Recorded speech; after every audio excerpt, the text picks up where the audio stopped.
Hey everybody, welcome to the channel. The following is a clip from our Battletome review for Stormcast Eternals. We thought the 7-hour video may not be appropriate for all audiences. Sometimes people are just looking for some quicker answers, so we decided to take this clip out of our video and put it into its own video here. If you want a full explanation on every single unit, a really deep dive into why each unit is in each tier, please feel free to check out the full Battletome review. So here is our tier list for November 2024. This includes all 79 units that are currently legal for Stormcast. In the index review, we provided a version of the tier list without Legends units, but I think we will just update this once the Legend units are gone. I think those units are pretty important for us right now for a competitive standpoint. I think you're doing yourself a disservice if you avoid them. It is what it is. It's unfortunate. So without further ado, in our S tier, we have Vanguard Raptors with Longstrike crossbows and Vanguard Paladors with javelins. I think these are the two best units in the Stormcast army right now. They may not have the highest max damage, they may not have the highest health in the book, but what they do it just can't be done really by any other unit. Especially Vanguard Raptors with long strikes. The combination of high rend, high accuracy with easily getting to 2s and 3s, rend 2, crit wounds, run, retreat, and shoot. All of this adds together to make long strikes a really, really powerful unit at 18 inches away. I would say the only thing that competes with long strikes are the Judicators with bows, which we've put it down in the B tier. And there is a significant power gap between these two units. Vanguard Paladors with javelins, they just are the best cavalry. Maybe the best cavalry in the game right now. It's hard to see other cavalry stacking up this combination of speed and damage and how they do their damage, splitting it across multiple phases the way they do. They are a spammable unit. You could bring 2 squads of 6, sometimes maybe even 3 squads of 6. There's very little downside to doing that since they are aggressively costed at 220 points, which I don't expect that to stay. So if you're, don't rush out and buy a whole bunch of them because I don't think this is going to last. But all the other cavalry are Cavalry's a bit more competitive, I would say, than the shooting units.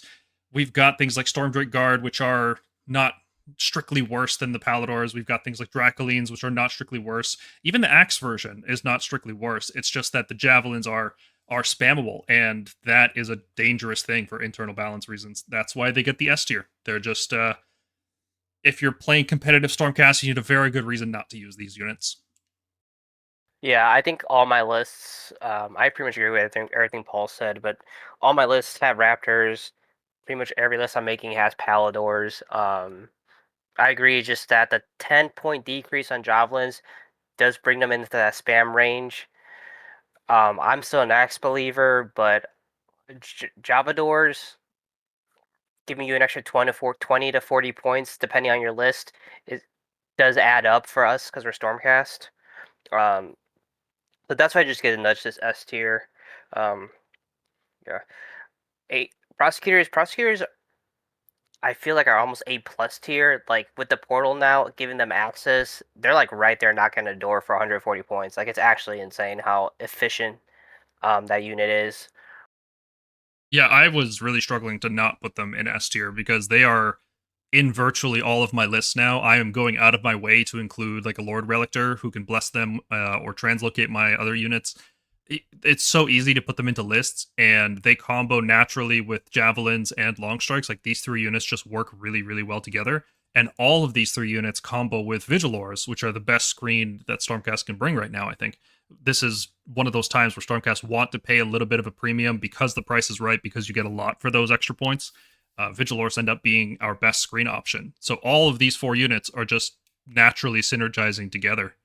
And yeah, it's tough. I think prosecutors are like A plus, javelins are like S minus. Like it's a blur. It's kind of hard to tell which one's really up there.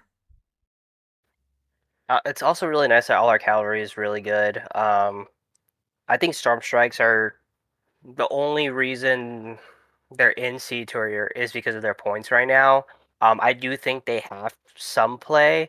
I just would like to see that unit at 180, 190, and I think they will drop down that low probably in the next update, or Vanguard Paladors might just go so high that it's better. It's better just to take Storm Strikes.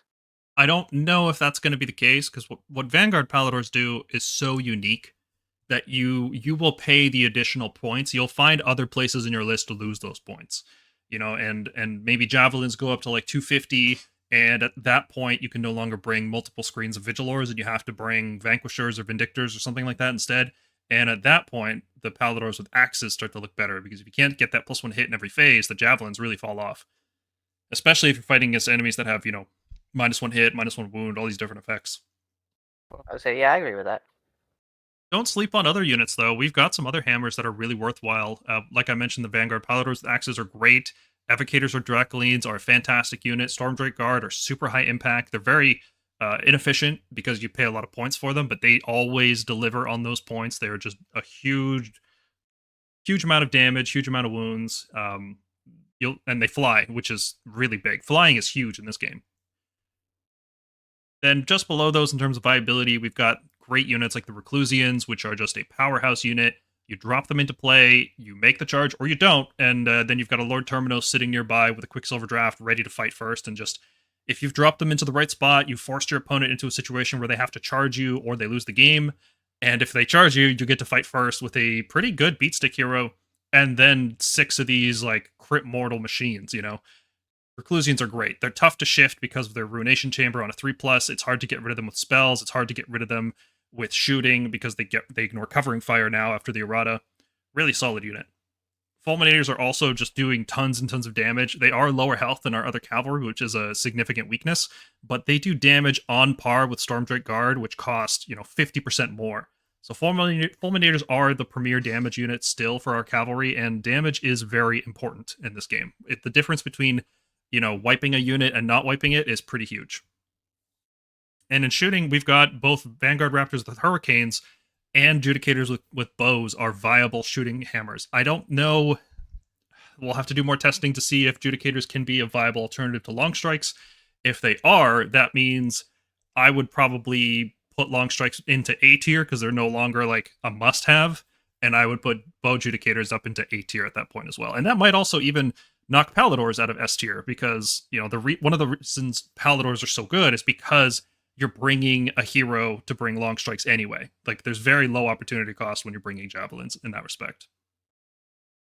I think people are also maybe just because like the buff is fresh, but Hurricane Raptors, I think we're gonna start seeing a lot more lists. Like I have 3 to 6 now on my list.